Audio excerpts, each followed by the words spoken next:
5월 25일 화요일입니다. 사사기 11장 사사입다라는 주제로 말씀을 나누겠습니다. 먼저 기도로 시작하신 후 성경을 1회 3 읽기 바랍니다. 꾸준한 영성을 여는 당신의 인생을 변화시킵니다. 말씀 다 묵상하셨습니까?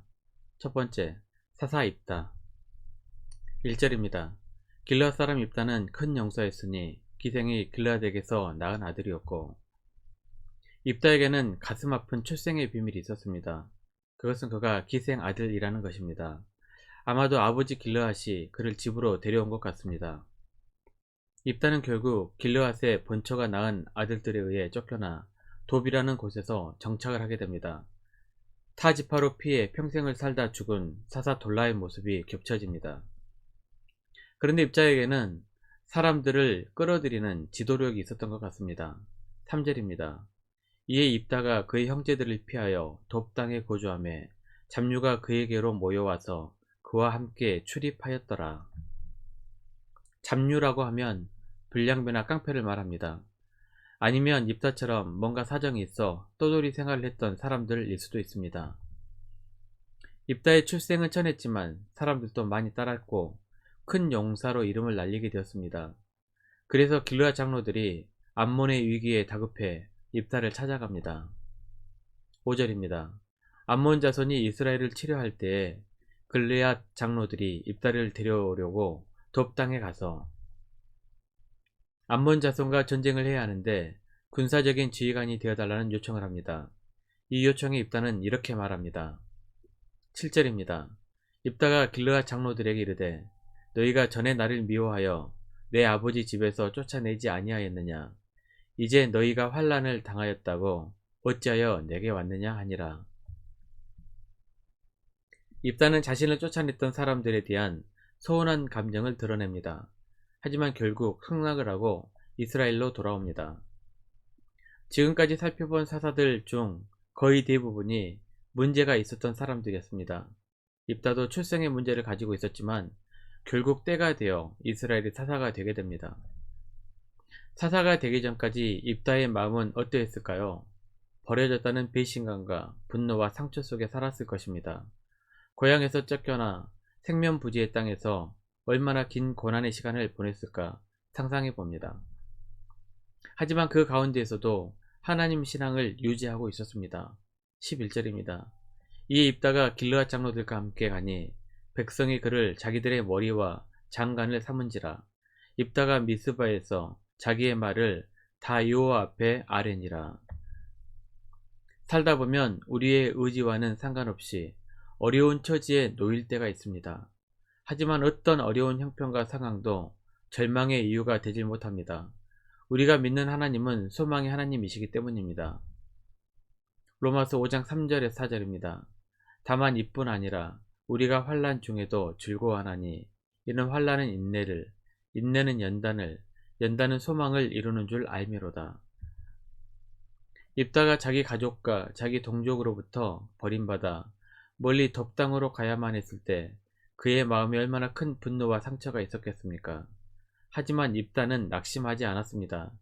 대신 여호와 하나님을 바라보았습니다. 시편 62편 5절입니다. 나의 영혼아 잠잠히 하나님만 바라라. 물은 나의 소망이 그로부터 나오는도다. 소망은 하나님을 바라볼 때 생기는 것입니다. 아무리 힘들고 고통스럽더라도 하나님을 바라보면서 소망 가운데 살아가는 교우들이 되시기를 바랍니다. 두 번째, 입다의 해박한 역사적 지식. 12절입니다. 입다가 암몬 자손의 왕에게 사자들을 보내 이르되 내가 나와 무슨 상관이 있기에 내 땅을 치러 내게 왔느냐 하니, 입다가 사신을 보낸 목적은 전쟁을 하지 않고 평화로운 협상을 하기 위함이었습니다. 암몬 왕은 이스라엘이 점령하고 있는 아르논에서부터 야복과 요단까지는 자기네 것이니 그것을 평화롭게 돌려줄 것을 요구합니다. 당시 루벤 지파와 갓 지파 그리고 므낫세 반 지파가 차지하고 있는 땅이 여기에 해당됩니다. 하지만 입다는 암몬 왕의 주장이 잘못되었다고 조목조목 반박을 합니다.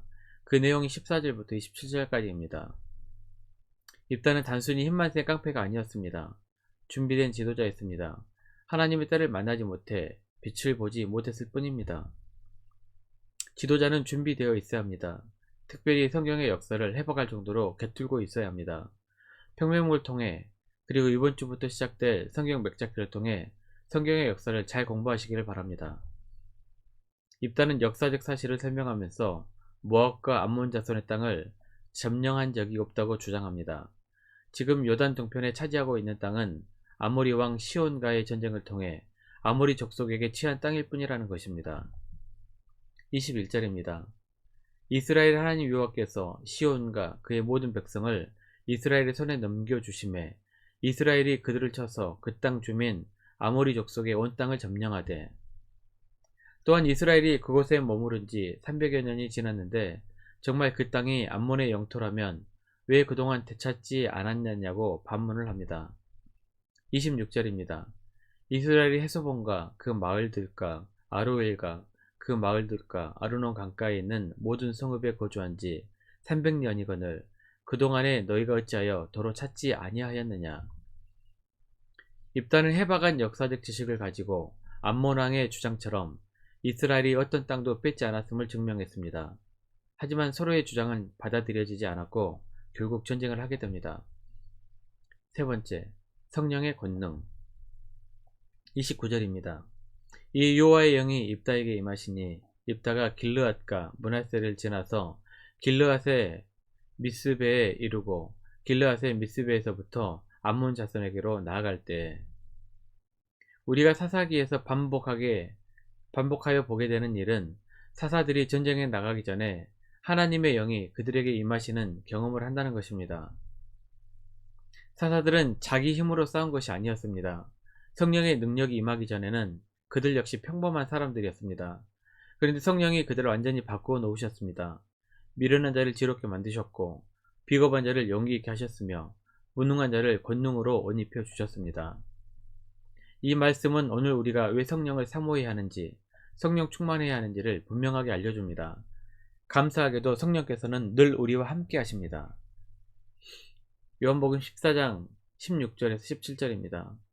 내가 아버지께 구하겠으니 그가 또 다른 보혜사를 너희에게 주사 영원토록 너희와 함께 있게 하리니 그는 진리의 영이라. 세상은 능히 그를 받지 못하나니 이는 그를 보지도 못하고 알지도 못함이라. 그러나 너희는 그를 아나니 그는 너희와 함께 거하시며 또 너희 속에 계시겠음이라. 성령님과 늘 동행하므로 언제 어디서나 늘 승리하는 성도님들이 되시기를 바랍니다. 말씀 요약합니다. 첫 번째, 소망은 하나님을 바라볼 때 생기는 것입니다. 아무리 힘들고 고통스럽더라도 하나님을 바라보면서 소망 가운데 살아가는 교우들이 되시기를 바랍니다. 두 번째, 성령님과 늘 동행하므로 언제 어디서나 늘 승리하시는 성도님들이 되시기를 바랍니다. 1년 성경 일독 주간 계획입니다. 오늘은 화요일입니다. 욥기 39장부터 41장까지 말씀을 천천히 묵상하십시오. 5월 중보 기도 제목입니다. 5가지 기도 제목을 놓고 충분히 기도하시고 각각 개인의 기도의 시간을 충분히 가지시길 바랍니다. 가정에서 기도하시기 힘드신 분들은 주중 기도의 시간을 이용하시면 됩니다. 주중 기도의 시간은 새벽 6시부터 밤 10시까지입니다. 하루 30분씩 최선을 다하시길 바랍니다. 그러면 여러분의 삶이 변화될 것입니다. 영상을 다 보신 분들은 확인 문자를 보내시거나 유튜브에 댓글로 달아주시면 정기적인 영성 훈련에 도움이 될 것입니다. 오늘 하루도 승리하시기를 기도합니다.